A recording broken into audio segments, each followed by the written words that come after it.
Salut à tous et bienvenue dans cette nouvelle vidéo Happy Story. Dans cette vidéo, je vais te raconter mon histoire, comment je suis passé de développeur à formateur, pourquoi j'ai choisi de m'orienter vers la formation, qu'est-ce qui m'a un peu bloqué sur le développement. Donc voilà, il y a plein de choses dont je vais t'aborder dans cette vidéo pour t'expliquer un petit peu le cheminement.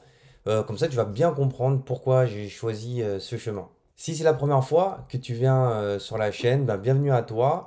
N'hésite pas à t'abonner, comme ça tu pourras être au courant des prochaines actualités, vidéos de formation, tutos, surtout sur l'apprentissage de Swift UI.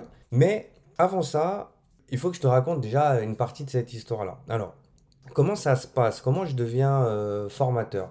Alors, il faut remonter d'ici il y a à peu près 2 ans, donc 2018-2019. Je commençais à me poser des questions. Donc, j'étais développeur, hein, je travaillais voilà, sur plein de projets, hein, sur un client que tu connais, sûrement, qui s'appelle EDF. Et voilà, c'était cool, hein, ça s'est bien passé, mais avec le temps, tu vois, je sentais une forme un peu d'ennui. Euh, c'est vrai que c'est un peu répétitif, hein, c'est super cool, mais c'est vrai qu'on est souvent pris par le fait, tu vois, on n'a pas la liberté, tu vois, de faire ce qu'on a envie, de proposer, on peut le faire, mais souvent, malheureusement, il y a des décisions qui sont vraiment propres à l'entreprise, qui font qu'on peut pas explorer, on peut pas aller plus loin. Et avec le temps, je me suis dit, ben écoute, si tu veux faire autre chose que du développement, ben qu'est-ce qui pourrait te faire plaisir, tu vois? Donc je sais pas, je réfléchissais, je me suis dit, bon écoute, c'est une opportunité, on verra à ce moment-là.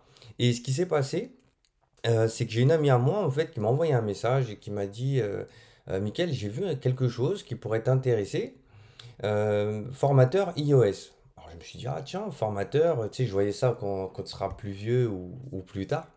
Et je lui dis, écoute, pourquoi pas, hein, je vais répondre, et puis écoute, on va voir ce que ça donne.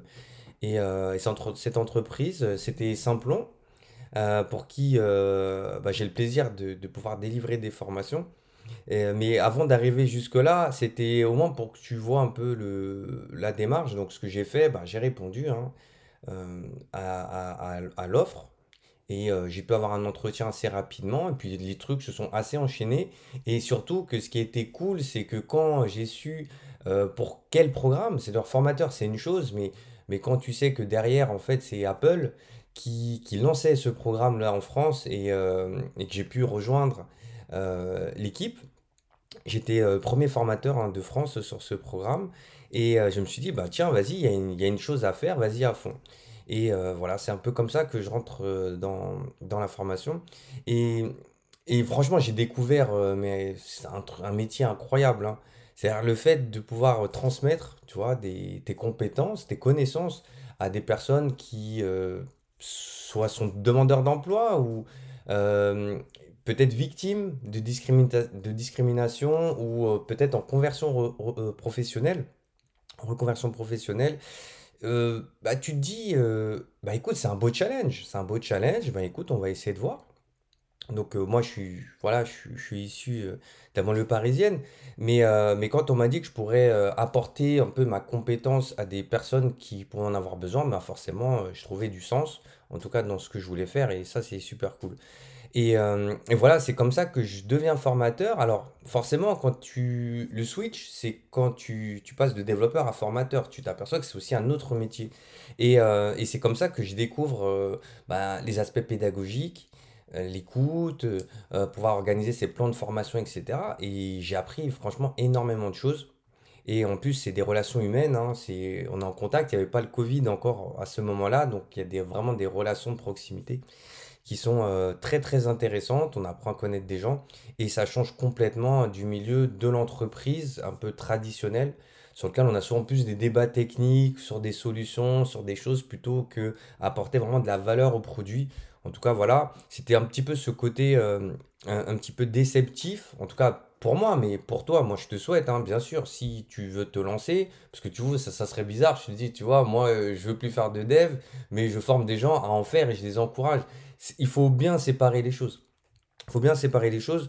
Moi, c'est vraiment un choix qui était personnel, mais mon choix, il avait encore plus de valeur. C'était vraiment de dire, bah écoute, avec tout ce que j'ai pu faire, eh ben, je vais essayer de partager, voir comment je peux aider des personnes à aller dans cette direction. Alors je dis ça, je continue, bien sûr, je continue à développer, j'ai quand même des projets perso, mais là je les fais plus pour moi.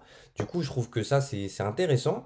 Et, le fait de pouvoir travailler avec des personnes qui ont des idées incroyables, hein, parce que faut savoir que le métier de développeur, c'est un cheminement dans l'apprentissage. C'est-à-dire que on apprend, c'est sûr, sur le terrain, on apprend quand on est chez un client, on apprend quand on a un projet qu'on veut développer. C'est sûr que c'est le meilleur moyen. Mais ce qui est, ce qui est important, c'est de se dire que le métier de développeur, qu'est-ce qui est génial, qui est même spécial avec ce métier, c'est un métier aussi créatif. On crée des choses, on crée de la valeur, on crée des produits, surtout quand on fait des applications mobiles, on crée des produits qui résolvent un problème.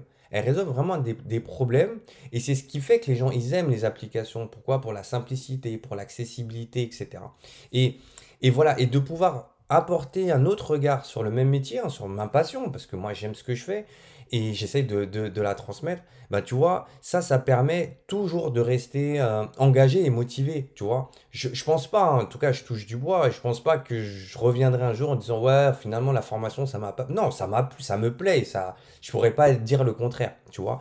Donc maintenant, après, j'aurai l'occasion de te raconter une autre histoire sur après la suite, qu'est-ce que je vois dans 10 ans, tu vois, qu'est-ce que j'ai envie de faire. Donc je sais pas encore, en tout cas aujourd'hui je suis dans l'actualité. Donc voilà, donc c'est pour ça que j'ai lancé ma plateforme Apprendre Swift UI. C'est en cours de construction. Donc si tu veux plus d'infos, tu peux aller dans la description, il y a un lien justement pour avoir des infos. Comme ça, je pourrais communiquer avec toi sur la suite. Et si tu as des questions, n'hésite pas dans les commentaires. Voilà, à partager aussi ton expérience. Si tu es un étudiant, si tu cherches aussi des ressources ou des choses comme ça, n'hésite pas. Et voilà. En tout cas, je pense que c'est important.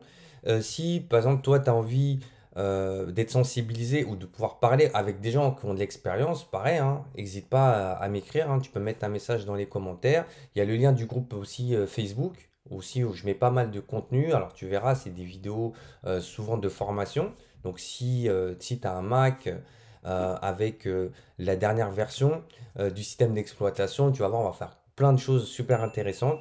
Et après, pour ceux qui veulent aller plus loin, je propose aussi des accompagnements de coaching.